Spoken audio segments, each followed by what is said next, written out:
Hi hello నమస్తే మరో Kurukshetra news నెట్వర్క్కి స్వాగతం. ఈరోజు ఇంటర్నేషనల్ టాప్ 10 న్యూస్ కనుక ఒకసారి చూసే ప్రయత్నం చేస్తే ఎన్నో హాట్ టాపిక్స్ మన కళ్ళ ముందున్నాయి.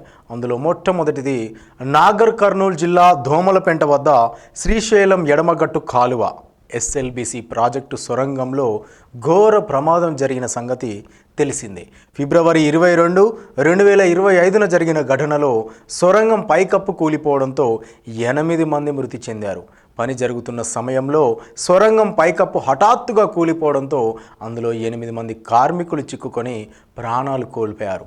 మార్చి 9న పంజాబ్కు చెందిన టీబీఎం ఆపరేటర్ గుర్ప్రీత్ సింగ్ మృతదేహం లభ్యమైంది. మార్చి 25న ఉత్తరప్రదేశ్కు చెందిన ప్రాజెక్ట్ ఇంజనీర్ మనోజ్ కుమార్ మృతదేహం దొరికింది.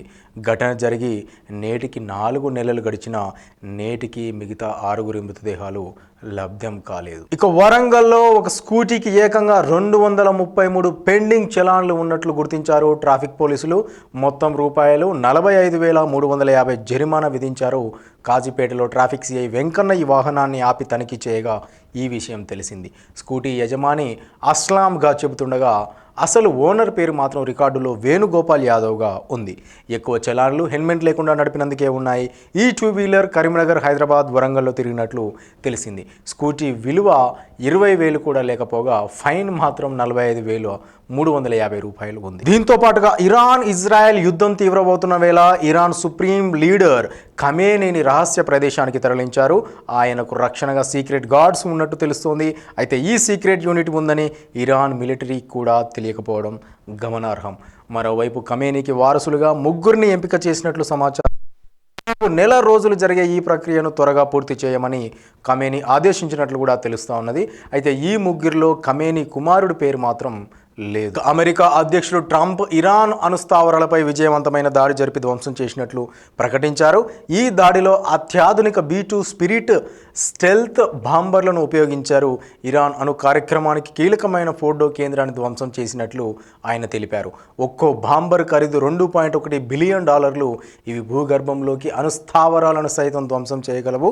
ఈ దాడి అణు కార్యక్రమాల దిశగా వెళుతున్న దేశాలకు హెచ్చరికగా భావించవచ్చు. ఇక భారత్కు వచ్చే అమెరికన్లకు అమెరికా ప్రభుత్వం ట్రావెల్ అడ్వైజరీ జారీ చేసింది.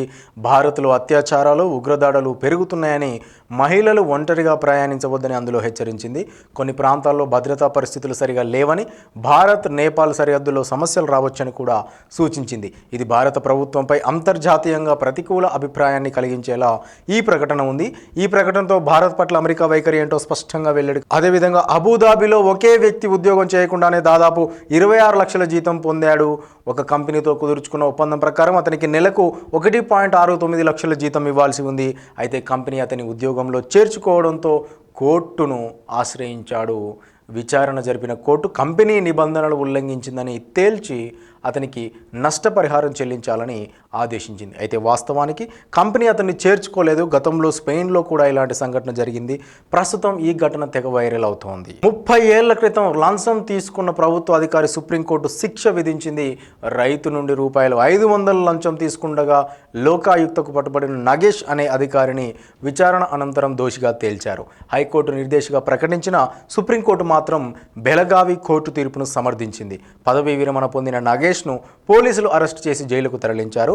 ఆలస్యంగానైనా న్యాయం జరిగిందని రైతు లక్ష్మణ్ రుక్కున ఆయన తరపున ఉన్నటువంటి కుటుంబాలే ఊపిరి పీల్చుకున్నారు. యాపిల్ లవర్స్కి పండుగ లాంటి న్యూస్. యాపిల్ ప్రోడక్ట్స్ ఇష్టపడే వినియోగదారులు ఎంతో ఆసక్తిగా ఎదురుచూస్తున్న 2025 world wide developer conference June 9 నుంచి ప్రారంభం కానుంది. భారత కాలమానం ప్రకారం రాత్రి 10:30 ప్రారంభం కానుంది. ఇది జూన్ 13వ తేదీతో ముగియనుంది.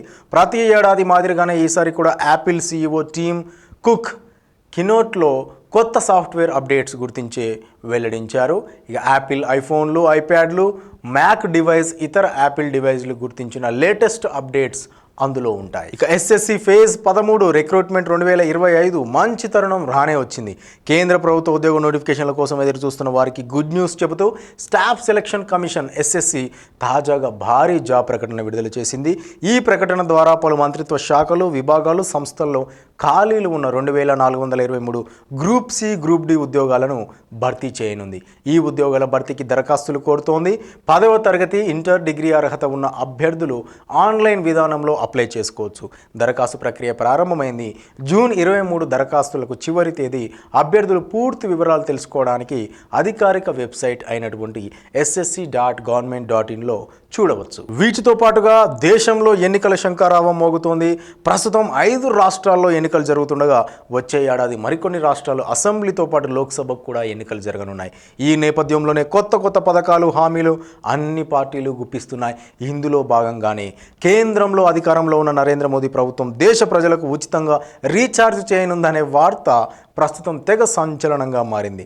సార్వత్రిక ఎన్నికలకు ముందు 3 నెలల పాటు రీఛార్జ్ చేయించారని సోషల్ మీడియాలో పెద్ద ఎత్తున ప్రచారం జరుగుతోంది.